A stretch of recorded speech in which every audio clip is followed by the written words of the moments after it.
میں نے کی دعوت کی دھوم میں مچاؤں، عطا ایسا کر حوصلہ یا الہی۔ اپنی غفلت سے ہوشیار ہو جاؤ،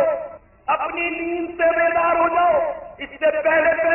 کہ یہ شور ہو جائے کہ فلاں شخص کو کیا ہو گیا، مایوسی کی حالت ہے، کوئی اچھا ڈاکٹر بلاؤ،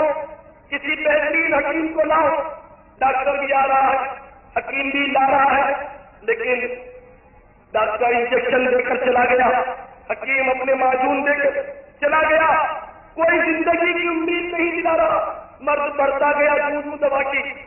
تمہارے عزیز و اقربا تمہارے گرد جمع ہوں گے، ماں آنسو بہا رہی ہوگی، باپ سر پکڑ کر کھڑا ہوگا،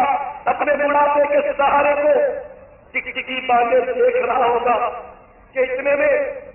آواز آئے گی کہ یہ لو، اس نے وصیتیں شروع کر دی، اب تو اس کی زبان بھی بھاری ہو گئی، اب تو آواز بھی اچھی طرح نہیں نکلتی، اب تو وہ کسی کو پہچانتا بھی نہیں، یہ لو لمبے لمبے سانس بھی آنے لگے، گرا بڑھ گئی، پلکیں بھی جھکنے لگی۔ اس وقت آخرت کے احساس، آخرت کے احسان معلوم ہوں گے، زبان کتلا جائے گی، کوئی بات کہہ نہیں سکو گے، بھائی بند رشتے دار کھڑے سے آنسو بہا رہے ہوں گے، چاہے باپ سامنے آ جائے، بیٹا سامنے آ جائے، بیوی سامنے آ جائے،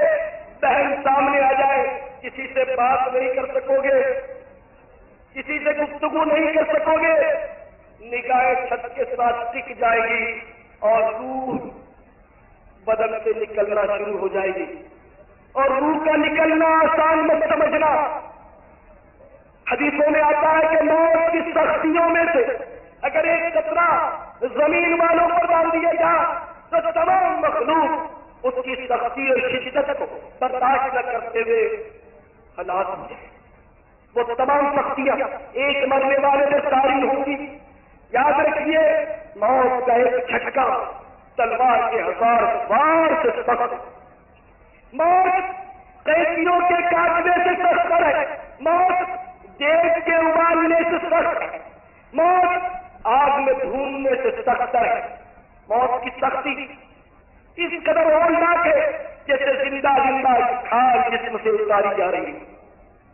یاد رکھیے، روح رگ رگ سے نکالی جائے گی، روح رگ رگ سے نکالی جائے گی، تجھ پہ ایک دن خاک ڈالی جائے گی، موت تیری آنے والی آئے گی، جان تیری جانے والی جائے گی، قبر میں میت اترنی ہے ضرور، جیسی چڑھنی ویسی بھرنی ہے ضرور۔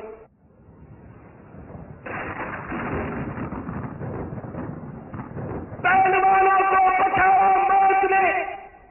کھیل کتنوں کا بگاڑا موت نے، ہاتھی کیسے بھی بچائے موت نے، کیسے کیسے گھر اجاڑے موت نے۔